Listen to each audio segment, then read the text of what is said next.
Good evening. I'd like to ask you a few questions. Annie, is this a good time? Good evening, Jim. I'm just finishing up with some chores. It's all right. How are you doing? Tomorrow you and Stuart will be at home, right? Yes. Stuart, who works in another city, is coming here for a meeting at the head office, so he will be home from tomorrow until Saturday or Sunday. Since it's so important, I'm taking a day off tomorrow too, so we'll both be home all day tomorrow. If you don't mind, I was thinking of showing up too, if that's okay. No problem, but are you coming alone? Yes, I am. You see, as you know, Annie, Stuart hates his mother's meddling terribly. He's resolved to never tell her about this visit. If she finds out, she'll definitely go to see him. She's so nosy. Yes, that's what I've been told too.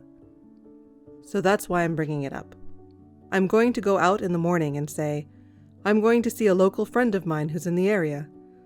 Actually, I'm not lying, because I'm really going to meet my friend. I'm going to visit my friend, and then I'm going to see you both for the first time in a long time. Is that okay? I see. No problem. Well then, I'll let Stuart know the plan. Thank you. So tomorrow, after I meet my friend, around 1 p.m., I'll come to your place. Is that all right? Yes, I'll be waiting for you. Annie, I'll need you to do some housework over here tomorrow. Take the day off from work to come. Can you reply? What? Don't say what. Say yes. That's the only acceptable response. Also, when you come here, come by car, not public transit. I'm going to the supermarket, and I'll have lots of heavy groceries. I can't tomorrow. I have important things to do. Huh? Some errand? Are you saying there is something more important than helping your mother-in-law? I just told you the only acceptable response is yes. I'm afraid I can't, even though normally I would. The timing doesn't work for me. Tomorrow's errand is really important to me, and it's my #1 priority. I'm sorry, but I can't help you, Susan. If you could ask me on a different day, we can set something up. But if you ask me out of the blue... It's just a little housework and some shopping. You're not close enough to go there and come back quickly, so it's difficult. Hey, what is it you're doing if an hour and a half out of your day is a hassle? You must be so disorganized or lazy. You really have a hopeless personality, don't you? You are so useless. No matter what you say, there will be no change of plans. Bye now. Hello, Annie. Hello, Jim. I've called Stuart, but I think I'll be arriving there in about 20 minutes. Yes, take your time. I'll be waiting for you. Hey, idiot! What time are you coming over here? I've been waiting until now. I still have all the cleaning and shopping to do. You're the daughter-in-law. You're the one who's supposed to be doing all the housework, and you're the one who left it all undone. So get your ass over here. Come here in half an hour. You'll have to prepare dinner, too. This is your punishment for talking to me like a smartass. I'll let you off with this much, so be grateful and come and do it. Don't be lazy. Come quickly. Oh my God, Susan. I told you I was busy and you ignored me. I told you that my needs as mother-in-law should come first. Not in this situation. You should at least do the housework in your own home yourself. Oh, you're such a moron. You idiot wife. If you can't listen to me, you have no value. Now, divorce my son and get the hell out of my life. Susan, you might want to stop being so abusive to me. Huh? That's a terrible accusation to call me abusive. I'm just trying to discipline my moronic daughter-in-law who doesn't listen to me. Your husband Jim is very angry. What? Susan, that's enough. What? You? What are you suddenly talking about? Don't play dumb with me. I'm at Stuart and Annie's house. What? Stuart came home over the weekend for work. I came to see him on the way to see my friend. Stuart is home? This is the first I've heard of it. I didn't let you know. I didn't tell you. If you'd had told me, I would have gone with you today. Then I could have disciplined Annie in person. Why didn't you tell me? Stuart asked me to keep it quiet, so I didn't tell you. Stuart did? Why? He's not the kind of boy who would cut his mother out of his life, is he? You're still unaware, huh? Unaware of what? That Stuart is annoyed by you. What? Being annoyed by me? That can't be true. I've loved him so much ever since he was born. How can a mother's love for her child be so deep and he can't feel that? You should realize that your mother's love is actually your own self-indulgence.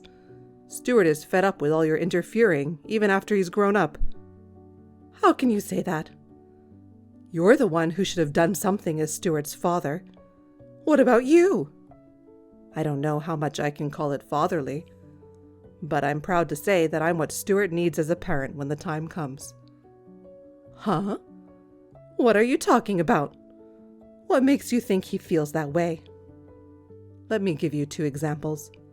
The first one, I've been introduced to a classmate who says he is Stuart's best friend. What? Best friend? You know Curtis, don't you? What? Curtis? The boy I told him not to hang out with because he grew up in an orphanage? You mean Stuart was friends with that boy, ignoring what I told him? That's right. Oh my God. Orphans are nothing but losers when they grow up.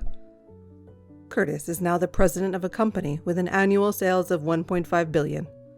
What? He studied with the best university overseas while earning his own tuition, graduated, and started his own business.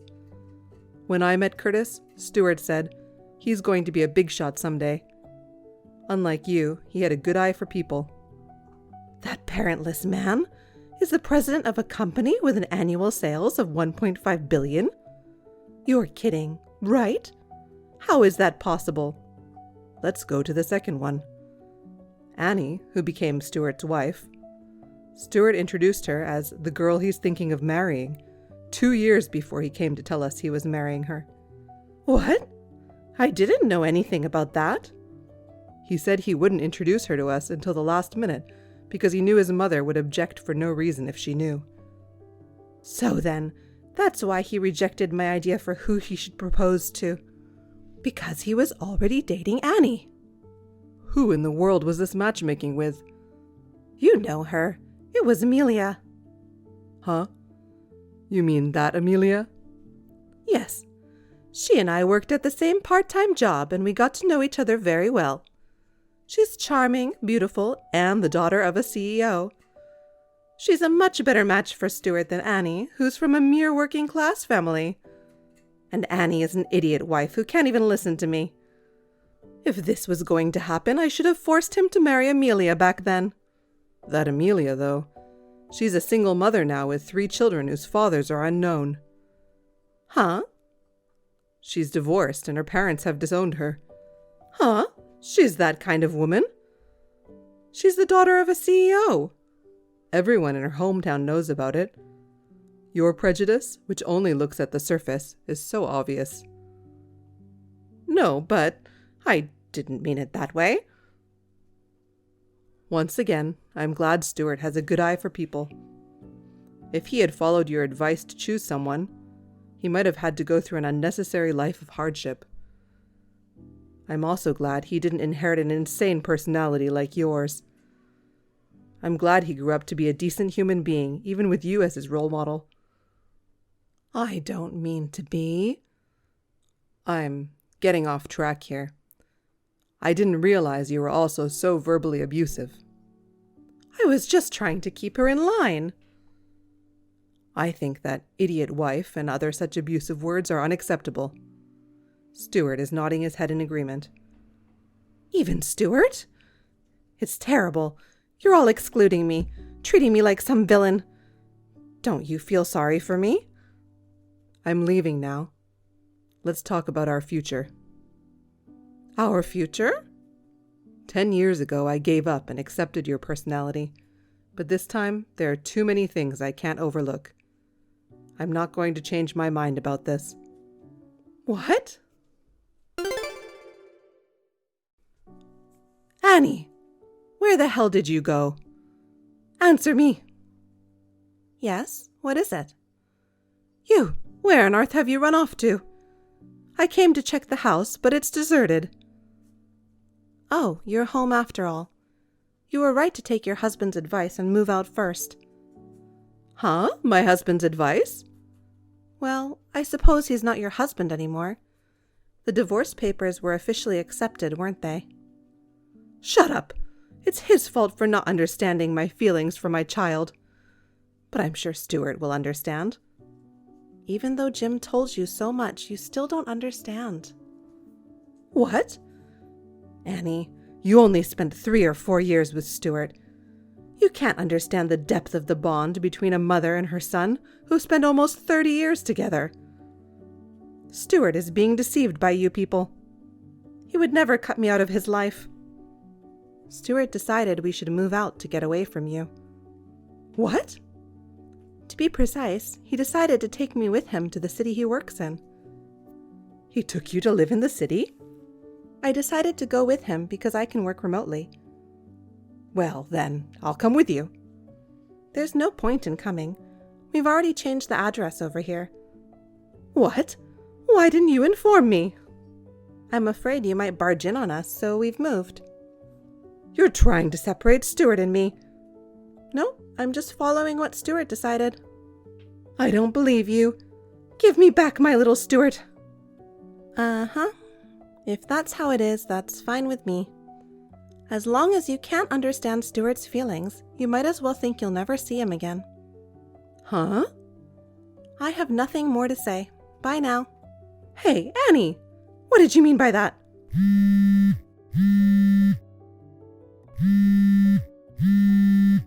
Tell me! Annie! Confident in her absolute love, no one's advice seemed to reach Susan's heart. Stuart has always been troubled by over-interference by his mother. He often consulted his father, his best friend, and me, his wife, about every problem, trying not to lose his common sense.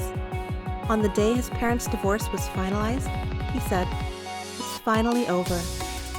My father-in-law, Jim, said, "I'm sorry it took so long." After he said that, they both felt relieved.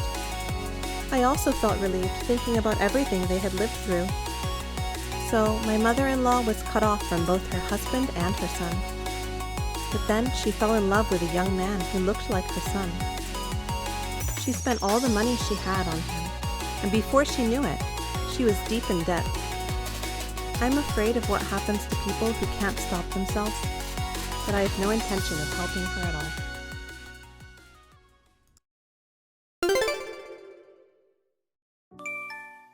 Stephen, can you make some time for me?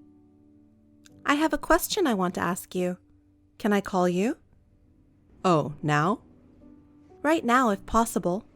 It's important. What's so important? I'm in the middle of a conversation with my parents. Can't I call you when I get home? I'm calling because I want to hear from you as soon as possible. If you can't take the call, you can just text with me. I guess I don't have a choice. So, what is it? My bank book and my credit card I left in the safe are missing. Do you know anything about it? They were definitely there last week, but when I looked just now, they're gone. Did you move them somewhere else? Oh, about that. I withdrew the entire amount in the last few days and gave it to my dad. What do you mean? All of it? That was $30,000, wasn't it? Why did you do that? Look, I'm rebuilding my parents' house. They said it was $25,000 more than they had planned for some reason. I looked at the bank book in the safe and found your $30,000, so I thought it was perfect. Oh, and the other $5,000 is to cover the sales tax. Why are you taking my money without consulting me? And why are you using it to rebuild your parents' house? Well, we're going to live together in the future. What? It's a 2-family house for my parents' retirement, and we should pay for it too, right? Wait a minute. What do you mean, live together? Huh? I don't have to explain it to you, right? We are the eldest son and daughter-in-law. We're supposed to take care of our parents when they get old, so it's only natural that we live with them. You're the eldest son's wife, right? So that's why. You should have been prepared for that from the time we got married. What are you talking about, Stephen? I really have no idea what you're saying. What? This rebuilding to a two-family house is for your sister to move in, not us. It's so they can live with your sister and her husband. What? Why would you think that? We talked about it when we got together in the summer, right? Your sister's husband, for some reason, wants to leave his parents and move in with yours. So, because of that, we discussed them living with your parents. You said, okay, and kind of gave the go-ahead. Don't tell me you don't remember that. Huh? What's that about? I know he was going on about something, but was it about moving into that house? I don't remember that at all. I remember you were drunk the whole time, drinking in the middle of the day. So you didn't think anything of it. That's, Your father and mother are more comfortable with their own daughter. So, in other words, they'd prefer to live with her rather than me. That's already in the process of being discussed with them. So we can't live with my parents? Does it mean that the two-family house is not for us? I'm the eldest son. How is that possible? You know what? Even if you didn't hear what was said during our summer gathering, didn't you think it was strange that we never talked about the reconstruction of your parents' house, even though it's already in full swing? At that point, didn't you at least think something was off? You didn't at least think something was wrong at that point? No, I'm the eldest son and I'm supposed to live with them. Well, anyway, that's not what I'm asking you about right now. Why did you take my bank book without asking me? That money was saved up when I was single. It's not yours. Even if we were to move in with your parents, you can't just use it without my permission. You have about $10,000 of savings money, don't you? If you want to help your parents, use your own savings first. No, you know what? Actually, I already spent it. What did you spend it on? I paid for my parents' vacation. You mean that long trip overseas last year? I wanted them to enjoy some time alone before we move in together. But your sister and her husband are the ones moving in with them. Well, I didn't know that, so you can't blame me. It wasn't on purpose, so don't blame me. It's not that you didn't know, it's that you didn't listen to me. On top of that, you wasted $10,000 with your mistake. On top of that, you even used up my $30,000. I know you want to show respect to your parents, but the way you did it was wrong. I'm sorry I was wrong about so many things. But you know what? Your 30 grand and my 10 grand were our money. It doesn't matter when we saved it up. What's wrong with using a married couple's common property to help out their parents? What are you talking about? The money you save when you're single, even after marriage, your spouse can't spend it without your permission. Huh? What kind of rule is that? I'm just telling you what the law says. The law? Is there really a law like that? The money you saved when you were single is your own property. Just because we're married doesn't mean you can spend my $30,000 without my permission. And I can't spend your $10,000 without your permission either. Do you get it? What's with all this the law crap? Marital duties and respect to parents are more important than those things. Don't you have any feelings for your relatives? Don't you appreciate my devotion to my parents? If you want to use your own money for this devotion, you can do whatever you want. I'm saying I wish you would have consulted me before taking out my money. It was a mistake to give each other our passwords. I think we should just get a divorce. What? Why? I didn't think you were this selfish and stupid. I don't trust you, so I'm going to consult a lawyer. Of course, you'll have to return that $30,000. Hey, calm down. I'll be home soon. Let's talk about this properly. I can't. I'm going to go stay at my parents' house now.